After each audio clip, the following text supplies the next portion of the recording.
Hipper here. So it's been a while since I've taken out the Des Moines. There's been so much happening in the game, but I thought I would put up a video with the ship today, and specifically I want to compare Des Moines to the new legendary cruiser, the Colbert, to see which one comes out on top. But first, don't forget to subscribe, like, share and comment.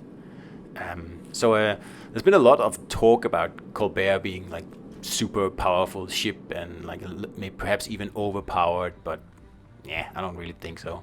Anyway, this is Des Moines, and this is my build here. I Sure Lane Montpellier. I run a full anti-dispersion build on the ship, meaning that my inspirations are Avion here, gives me plus 4%, and then I have Azuma, gives me another 1.8% here, and with Montpellier, get Beyond Range, Igniter, and All Out Assault gives you 10% incoming fire dispersion, which is pretty awesome.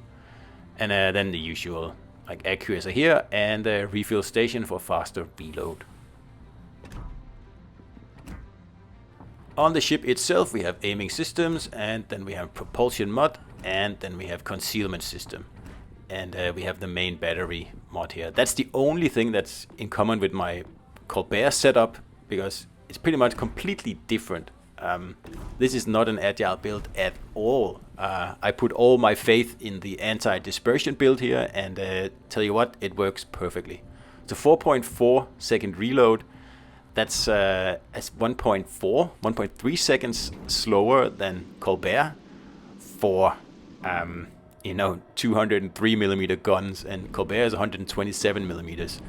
So I still think that Des Moines is more of a damage dealer than Colbert is. I know theoretically Colbert can spit out more damage, but I still find that Des Moines just, it does more damage, and it carries teams a lot easier than Colbert because it has a radar, and it's got the firepower to pretty much take out anything, and there's no destroyers that can escape Des Moines, which is like in Colbert. Like if the destroyer is smart, he can easily escape a Colbert because you only have the sonar to help you out. You don't have that radar, which is a problem, I think, and that's why I think overall Des Moines is still absolutely the best legendary cruiser there is. I don't think there's even any doubt about it.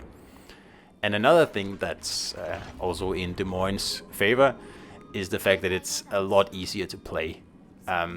It's a very, static ship, because just like I'm doing now, you find a good spot, and then you just, set up your tent poles, and you start to camp. And that's it. If you start to get rushed, you just slowly reverse and try to take the enemy out with your DPM while you do, and it works beautifully. And of course, while you are doing that, I use the anti-dispersion build here to make it very, very difficult for battleships to actually hit me, and it works very well. I think this build here is actually awesome on Des Moines.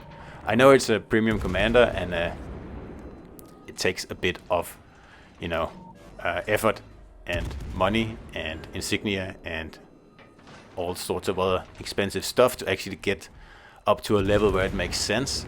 But if you make that investment, I promise you it's definitely worth it. Now also notice that Des Moines has more than 50,000 hit points. I know it has 27 millimeter armor compared to Colbert's 32 millimeter, but Colbert only has 36,000 hit points. That's very, very little for a legendary cruiser. It's actually almost laughable. So in those situations where you're not lucky enough to take the hits on your armor, you're not going to last long. And especially against something like a Minotaur, especially if they get at your broadside, it's just a matter of salvos, and a Colbert is gone. So yeah, it takes a little bit more skill to dispose of a Colbert, I think. But then on the other hand, it also takes a lot more skill to play a Colbert. So I guess that's fair enough. So the two ships are very, very different. And you can see that on my builds also, like I said before, where my Colbert build is all about maneuverability and agility and evasion tanking.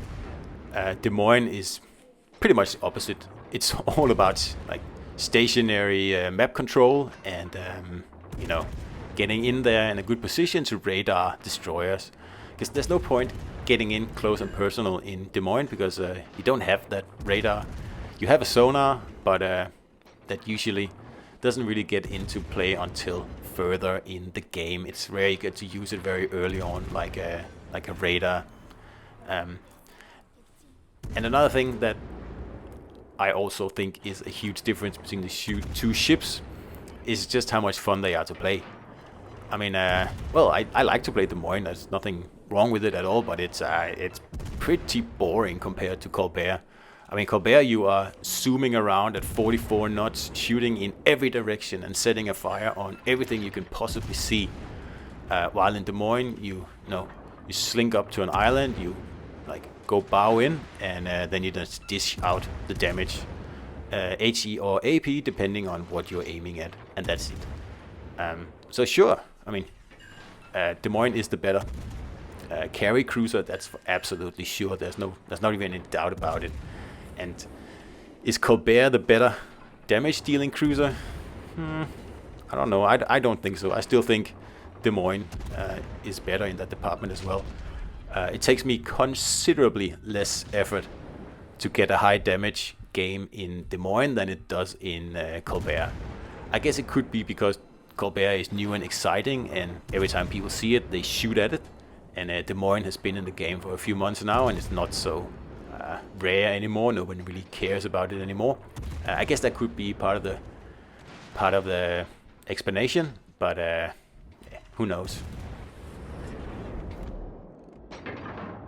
That's not to say that you can't play Colbert like I'm doing Des Moines here. Of course you can, slink up to an island like I'm doing here, and then either shoot over the island or just take pot shots like I'm doing here. I don't do that on purpose, because if I want to do that, I'll play the Des Moines. If I want to play something entirely different, I will play the Colbert.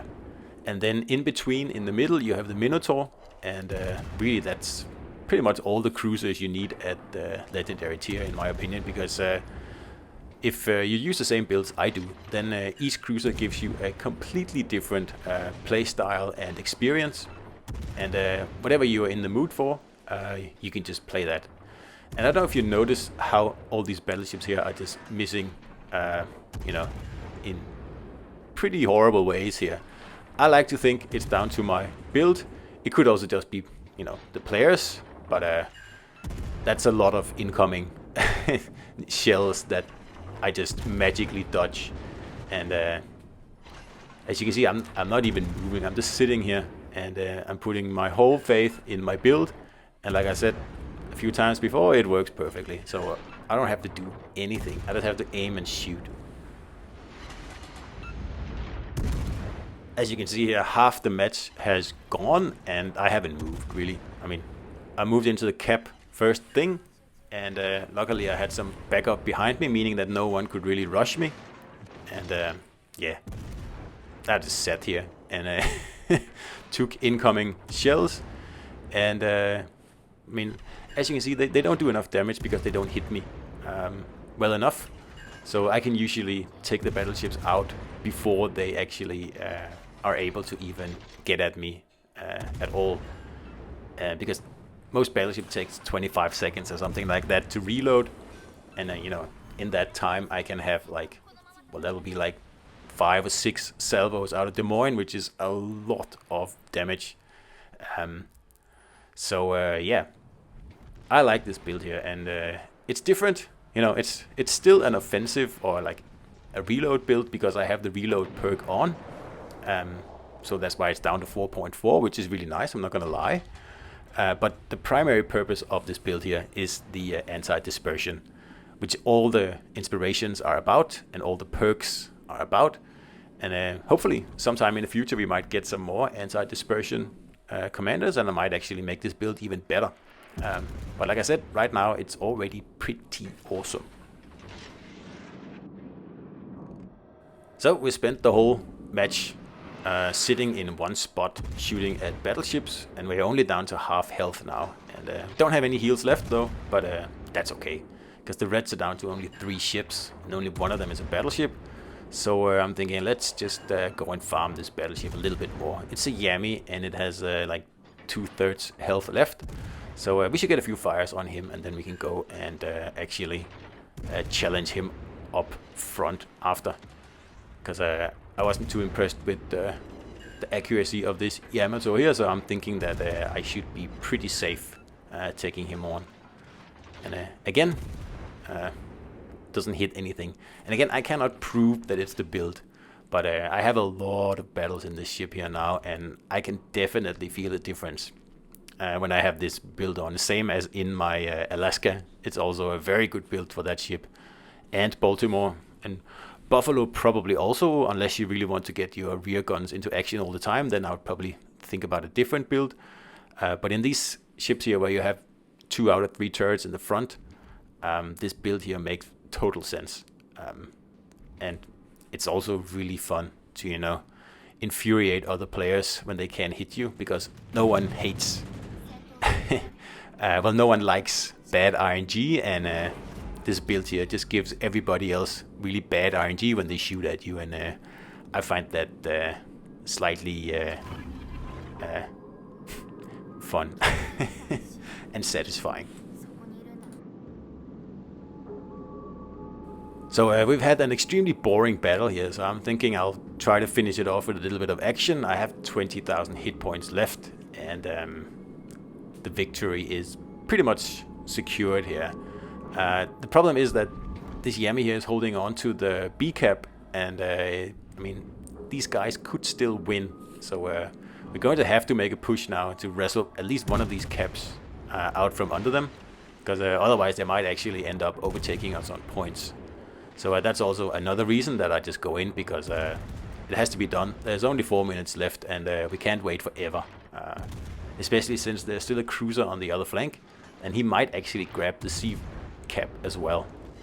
And that was probably just bad aiming right there. I'm not gonna give the build the credit for that one there. But we're gonna start a few fires on this Yamato here, and notice the fires here. And this is not a fire build.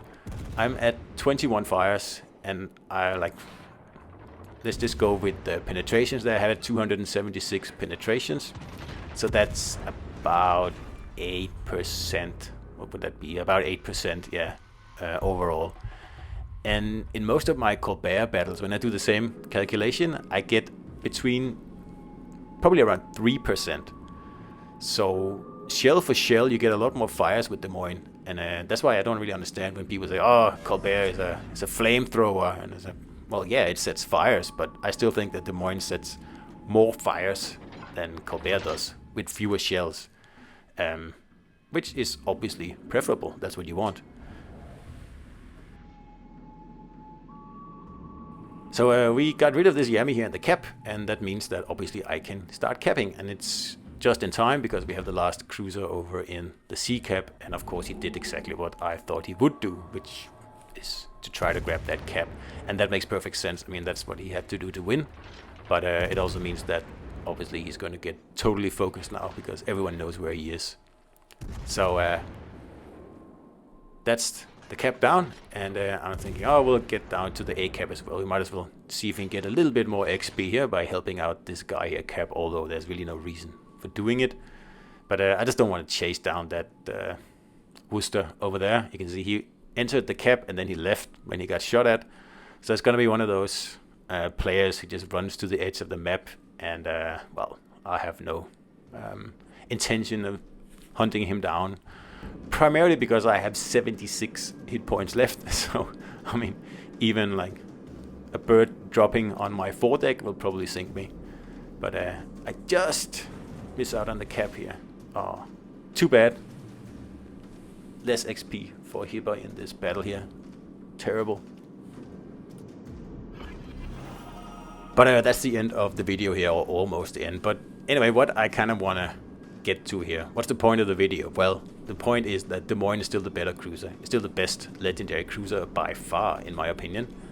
simply because of the carry potential it has is just so much better than Colbert.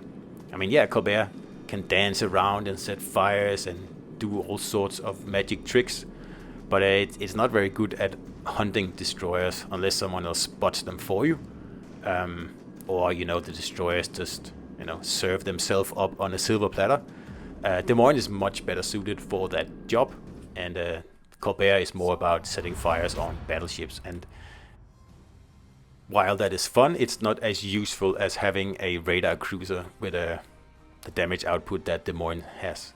So that was the battle, guys. Here, a anti-dispersion build, 3500 XP. So hope you enjoyed it, and I'll see you out there.